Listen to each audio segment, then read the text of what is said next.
I want to say it's great to have notice on our township website, advertising our advisory boards and the vacancies, and providing opportunities for our residents to serve, and for our opportunities and greater opportunities, and to garner folks from a vast diversity community.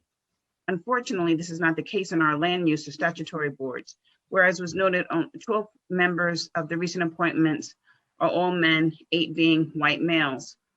None of the 27 Black, 22% Latinx, or 9% Asian are represented. With a population that is 58% minority in 2021, we are well overdue for a fair representation of the residents we represent. As I mentioned last week, there's nothing against the individuals who I don't even actually know who are on these boards. One who has served over 25 years, the other over 15. I think it's time to their time and services to be commended, but we are overdue for inclusion. Not to mention the lawsuits that have come out about the township as a result. Is there any, including the Young Israel Synagogue, Haluba properties? Is there ever any accountability, ever any balance and check? I understand that the council has no jurisdiction over them, but do we ever stop to take an inventory of the cost? These residents, in terms of resolution to these lawsuits. Also, I'd like to know whatever happened to Howard Rose, who just spoke, why his tenure was pulled. I'd like to recommend that we table resolution 214 and 15, as they are not in line with our recent walk the talk presentations of moving our diverse community towards greater inclusion. And while that may not be part of our current ordinances and requirements of our statutory boards, that there should be an effort to provide greater opportunity for greater representation and inclusion of all our taxpayers. Thank you for allowing me to speak. I yield the balance of my time.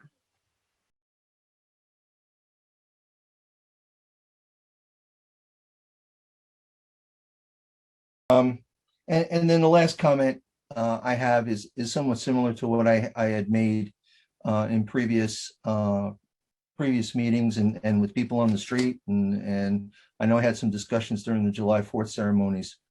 We have got to stop looking at each other by category, because if we don't, we are no better than any other town anywhere. If we are who we say we are, we have to stop this language of, yeah, but that person is, or this person is, or, well, no. I think I said we're all Teaneckians, okay?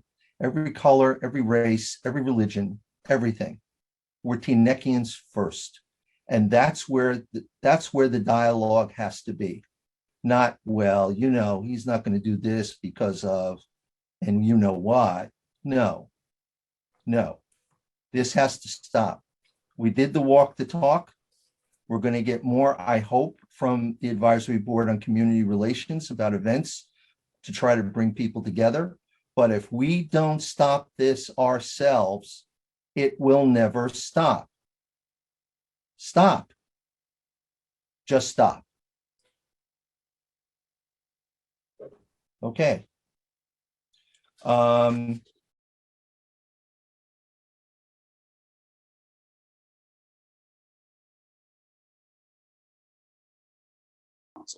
When it comes to moving elections to November, folks should bear in mind the political partisan influence behind this initiative. Take me, for example.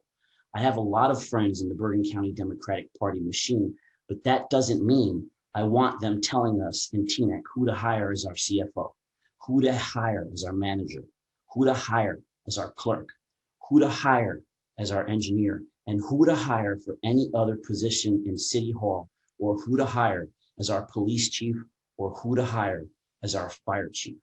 When political party bosses take over a town, every municipal employee who is not tenured will have to worry about losing their job to political insiders and relatives of political insiders from towns like Fairview, Cliffside Park, and a number of other politically connected places. Now, don't get me wrong, I have a lot of friends in those towns, but I want the best of the best working in our city hall, not folks who get pay raises because of who they are related to in a politically connected town 30 minutes away. And the same goes for municipal contracts. Now, I know this is all inside baseball talk, but if political party bosses are allowed to take over City Hall, contracts will suddenly start to go to companies you have never heard of before, who have sloppy track records. Again, that's because political party bosses like to award contracts to their political insider friends and their political insider relatives. And when an election is moved to November, that is exactly what happens, because that's when political party bosses start to dig their tentacles into City Hall at the expense of local residents and local taxpayers. Teaneck Town Hall belongs to the residents of Teaneck, and that's how it should stay. And that, Mr. Mayor, is why I support keeping our municipal elections in May every other year. And that's my time, Mayor. Thank you.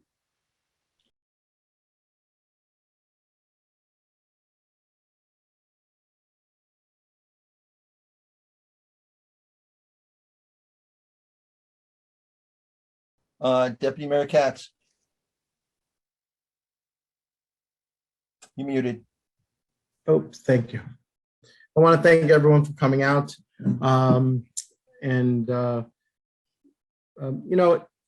do want to mention about the, after Councilman Pagan's statement, he hit every single nail on the head. It was really perfect.